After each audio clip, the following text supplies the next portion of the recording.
I was working with a kid about 20 years ago, and he was very, very troubled, off the derech, ate on Yom Kippur, etc., etc. And after his journey of several years, he became Shem Torah Mitzvahs. He actually was very, very frum, fantastic. He went through recently a very hard time, and he got kicked off the horse. And he told me, I'm not frum anymore. So I said, come, let's schmooze. He came here to schmooze. He's sitting here, and it was great to see him. And he tells me, I feel, very bad about my matzav. I feel very, very, very bad. I have a lot of shame because, he learned a lot of halacha. I know what I'm doing is wrong, and I'm not keeping Shabbos and all of that. I'm not 15 anymore. It's already years later. And I feel also, he tells me, I feel Avi, I feel like I let you down. I said, you let me down? He said, first of all, you're the strongest person I know. And I started reminding him of things that he did when I knew him years ago, and how strong he was to become from. And as I was telling him the stories, he was remembering it, and he was crying. He was crying. I said, that's who you are. You got kicked in the face. You went through terrible stuff again, and your ribs are broken again, and you're not from now. If you couldn't stick with it, no one could stick with it. You have every right to feel tremendous agony and pain. And when you can, you're going to pick yourself up again. And nobody would tell him these things. His family was telling him, again, you musr, like, what's the matter with you? Validation. I said, you're the strongest guy I know. I could tell you stories. I could write a book about him. Mamash tzaddik. Mamash, unbelievable strength. I said, I know who you are. You got kicked off the horse again, and therefore you think I'm going to forget who you are? Chas v'shalom. Chas v'shalom. So we spoke. I told him stories. He was crying. He was very emotional. I gave him a lot of chizuk. I told him, and this is not something you should do as parents, but I could do it for him. I said, you should do one thing. One thing I'm asking you to do. Yom Kippur. It's a spiritual car wash. One day, a year, because he's not holding on anything more. I said, whatever you're doing, I don't know if he's chayiv, he's not chayiv, it's not my business. Yom Kippur you should keep.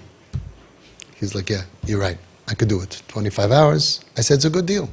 You're sitting a whole year, you go 25 hours car wash. Hashem says, I made this day to purify you. Show up for Yom Kippur.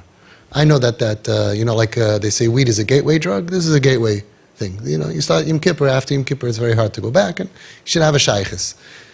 I could have said other things, which I would have said to different people, which as parents you should not say.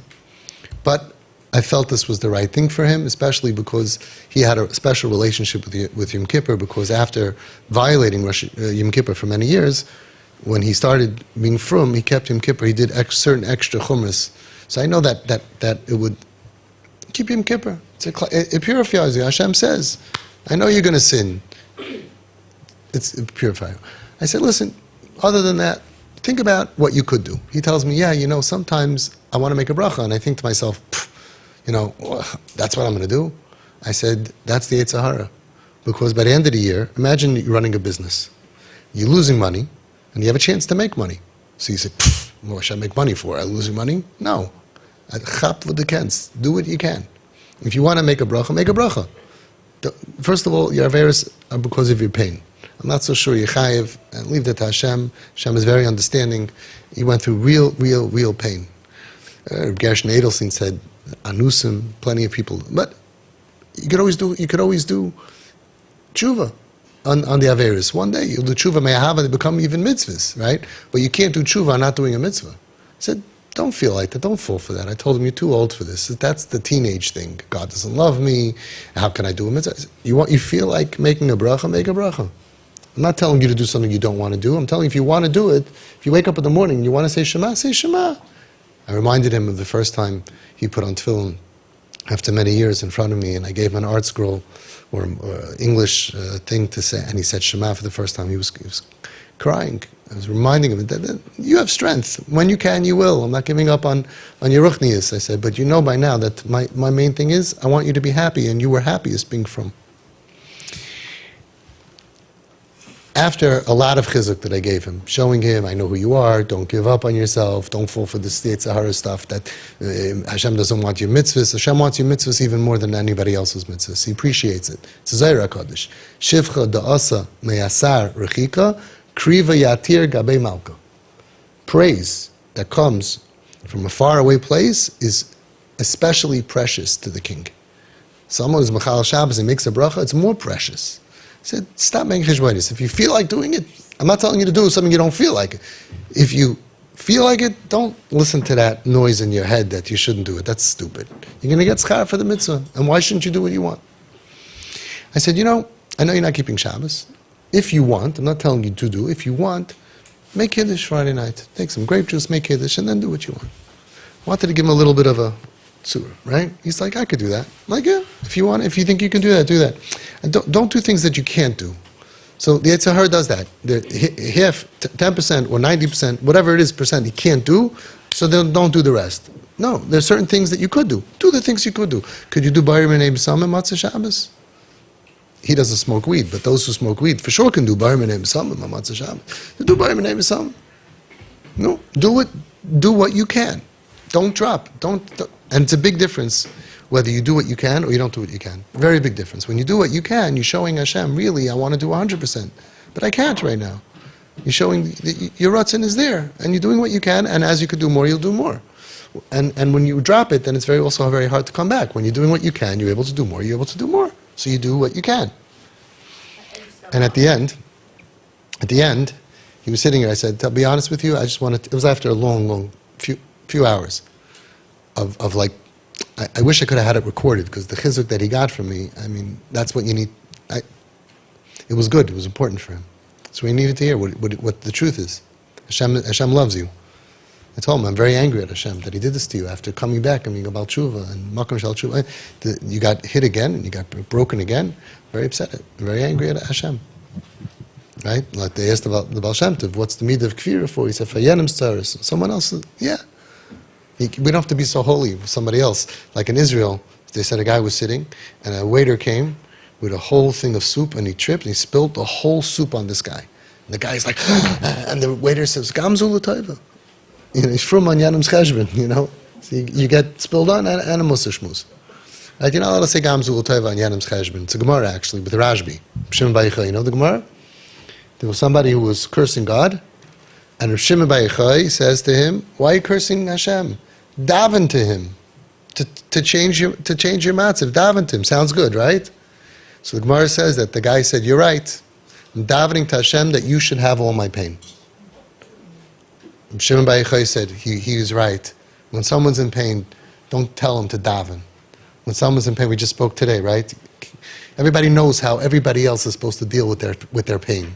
Everybody has good ideas for somebody else on how to become closer to Hashem. Do it to yourself. Right?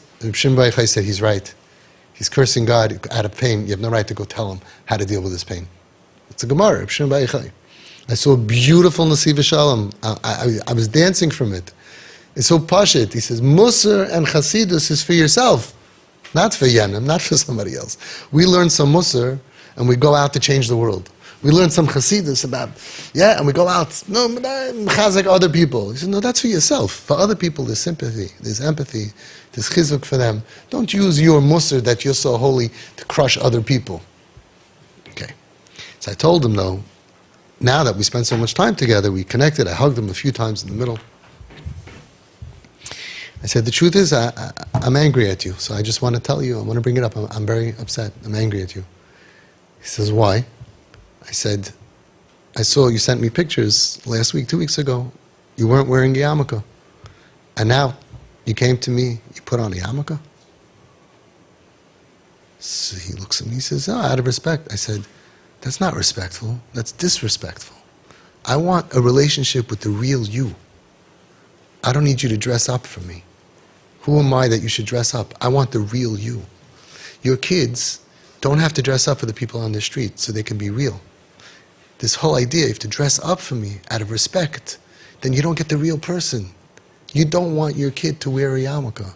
You want your kid to want to wear a yarmulke. That comes from the power of influence, which is depending on the connection and the deep NKN that we're going to learn tomorrow. The depth of your relationship is going to make them one day want to wear yarmulke. But where does this come from? You have to dress up for somebody. In my house, you show me respect and dress. Would you do that if the president came? He may decide to put on a yarmulke when he goes to the kotel. That's his thing. But with a broken person, he has to dress up for me. You know what an impact it was? And I'm not faking it. It's easier when it's not your kid, I understand. But it doesn't change the medicine. I said, you disrespected me that you think that you need to dress up for me to like you. I like you. He took off his yarmulke. He cried. He stood up. And I gave him such a yummy hug. And different than the hugs before. I was hugging the real you. Don't let these things, if the problem is that they're Machal Shabbos, the problem is they're eating treif, the problem is they have real problems. Imagine someone with cancer, but you care it's not respectful to come bald from the chemo, so put on a wig. Ridiculous. We have major problems we have to overcome.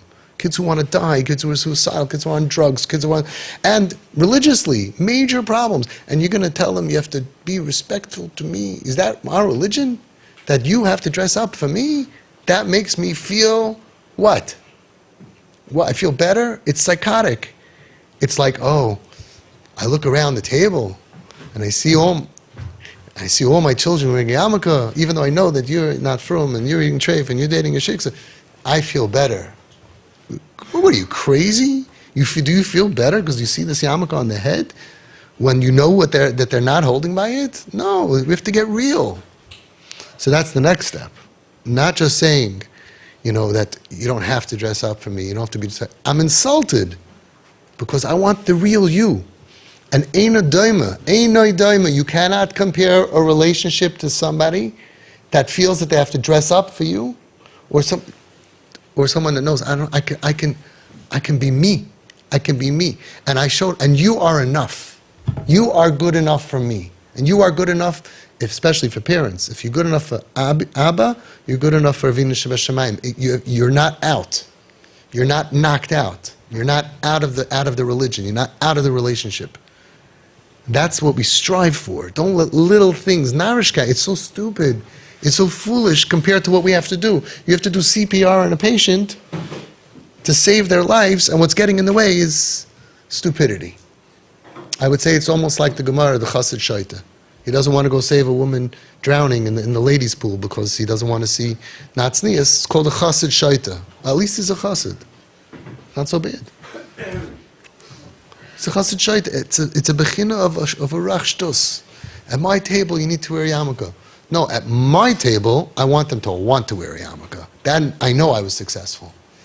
When they put it on after they know I'm happy that they don't wear it. They want to do it. Their rutzon is to do it either because they really halavai that they want the yarmulke, or even out of respect. Fine, when they want to do it out of respect. But I say I don't need it. No, I feel more comfortable. Hey, you feel more comfortable with your pants on, your pants off? I don't care. Yarmulke on, yarmulke. Do whatever you want. But you understand the depth of the relationship that you need to have is being blocked by dress codes. In my house, you have to dress tznius. Now, what would have happened if you would have kept that? 8 years, she wasn't home. She wasn't home. So she would be another 10 years, another 20 years. She wouldn't be alive, okay? But also, she told you then so many times that she didn't come home because of the dress code. So if the whole thing that's going to save them, as we see from the Chazon Ish and the Baal Shem Tov and all of the other Marmakim, the whole thing is connection. And so many times you couldn't connect, you couldn't do CPR because she thought I can't come home without a dress. You lost out on so many opportunities. I'm not saying it's easy. But if the medicine is connection, if the medicine is their birthright, as Reb Shimon said, their birthright to have parents who accept me, I'm a human being. And you know what they say? They say, I know I'm a good person. I care about the homeless, and I care about the stranded dogs, and I care about people's pain. I'm such a bad person that I have to dress up for them. I'm not good enough the way that I am because I clicked unsubscribe on Judaism, so I lose my parents. And is that our message? I would say, because I have a collection of over 4,000 I'm putting together books, an encyclopedia of stories from everywhere. From everywhere. Litvish, Hasidish, everything. Nowhere does it say rejection. Nowhere does it say it's communism. It's communism. And you know what happened with communism ultimately? It fails. It doesn't make anybody want. The one thing that you cannot control, you can get them to dress up any way you want, but you can't control somebody's ratzon. You can't control their ratzon. And the only thing that's going to get them back is their ratzon, their inner will to want. So you don't want your kid to put on tefillin. You want your kid to want to put on tefillin. You don't want your daughter to be tznius. You want your daughter to want to be tznius. And you can't accomplish to change somebody's ratzon with force, control, manipulation, power, deals, none of that. It doesn't create ratzon. It does not create the inner ratzon, which only comes from the power of influence, like what you do, like what all of you people are doing. That your kids are so close to you and feel fully accepted. Then, when they're out of their pain, you're their role model. Who else are they going to want to be like? They're never going to want to be like somebody who shows them that our Torah says that if you're out, I can't look at you, and I can't make a bracha in front of you. I got a shayla, someone called me, and we called my Rosh Hashiva, their Das Torah, Reb Shmuel Kamenetsky Shlita. And the problem was, they said, we can't invite her to the Hanukkah party, because the brothers and the uncles, big Talmid Chachamim, Tzadikim, Ga'onim, said that if she's going to come not tzniustik, we're not coming to the Hanukkah party. And why? Why? You don't have to mamish. Look, I mean, you know, if to be polite, we go in the streets. Anybody doesn't go to get $1 million loan from the bank worried about tznius? You starting on her? Right? Story in a story in a story. I got challenged by the siblings when I meet the sibling group. So this very nice choshev tzaddik of a boy tells me, I don't want to see not tznius. So I said, between me and you never watch a movie? Nobody's looking. You never go on the street. You never see Natznias? He said, sometimes. I said, okay, so start with that. You don't start with your sister. You have to start your Erlichkeit and your Frumkeit on your sister. She's nebuch suicidal and dying. First cut out movies and cut out the streets and go walk with you. And then the last piece of your Shemini Seinayim, we could talk about your sister. You're starting with, everybody wants to start, right? Like what a story within a story within a story. What the Lubavitcher Rebbe said, I think it was the Rayatz, right? They said, how are you loving people? It says in the end of Shulchan Aruch, you're not supposed to love. End of HaShem Mishpah, you're not supposed to love. So he said, you're supposed to start at the beginning. If you makayim all the halachas of all the Arba Chelkei Shulchan Aruch, you end with that, okay. But you're starting from that side, it's not coming from a good place. Or like another, I think the Vizhnitzer Rebbe said, I think it was the Emir Chaim or the Havas Yisrael said, I'd rather be over. Oh, he said like this, how come you love people that it's mutter l'snaisai, it's mutter to hate? So he said, Kadosh atzmecha b'mutter lach. I don't know how to say it in English. Be holy by things that are mutter. You know, like it's mutter l'snaisai, but it's okay. I don't have to hate them, you know? And there's many other stories. So I have a collection of 4 billion stories. This attitude is not Yiddish. The Gedolim didn't say, you have to, you better. They said like the story from the other story that I sent around with the Vizhnitzer Rebbe told him, the guy who came with a motorcycle on Shabbos, he said, Kim videvist, vendevillst. Come as you are, dressed as you are, you came by motorcycle, in a t-shirt, come when you want. And he said, and I remained there. Acceptance is from us. The rejection and the control comes from communism, and it comes from the Arabs. Blow up the infidels. You don't subscribe to me? Blow up the infidels. And a lot of people, Jewish people, do what you just did. You smirk. I got news for you. What you do is worse than blow up the infidels. You kill their parents. You kill the fact you're alive, but they don't feel that they have parents. You make them Yisayimim b'chayi ha'av in the name of Hashem. And Hashem is saying, listen to the Baal Shem Tov, he's on my wall. Lehoi v'yisam b'yaser. Listen to the Chazon Ish, he's on my wall. Where is it? It's over there. Yinasu l'mashcham b'avoisis ahava v'loi l'tchaisam chalila. Listen to Rav Pam, listen to the Chazon, listen to the Lubavitcher Rebbe, listen to all these people representing Hashem, and you're representing Hashem, and saying, I can't look at you. You disgust me. Where? Show me one story that's what happened. Show me one tzaddik, one gadol that talked like that. It's pain. Yes, you're entitled to be in pain, but don't kill your kid because of it in the name of God. What you should say, if you're honest, is, my child, Hashem wants me to love you, but I'm a stupid human and I do a lot of sins, and this is one of them. Get out of my house. But don't do it in the name of Hashem. Do it in the name of your ego. Fine, I respect you. Do it in the name of your ego. Do it in the name of the Shchenim. I'm sacrificing you on behalf of my neighbors. Like they used to throw the kids, L'avodah zarah l'moilech, right? Okay, that's a good reason to lose your kid. Okay, fine, especially if you live in Williamsburg. I understand. Neighbors is very powerful, right? I'm doing it in the name of, I'm embarrassed of my, do it in your own personal flaws and small-mindedness, but you do it in the name of Hashem, the name of God. I'm so frum that you can't behave this way in front of me. I can't tolerate you. No, hang on. That's not what Hashem says through the tzaddikim of so many generations.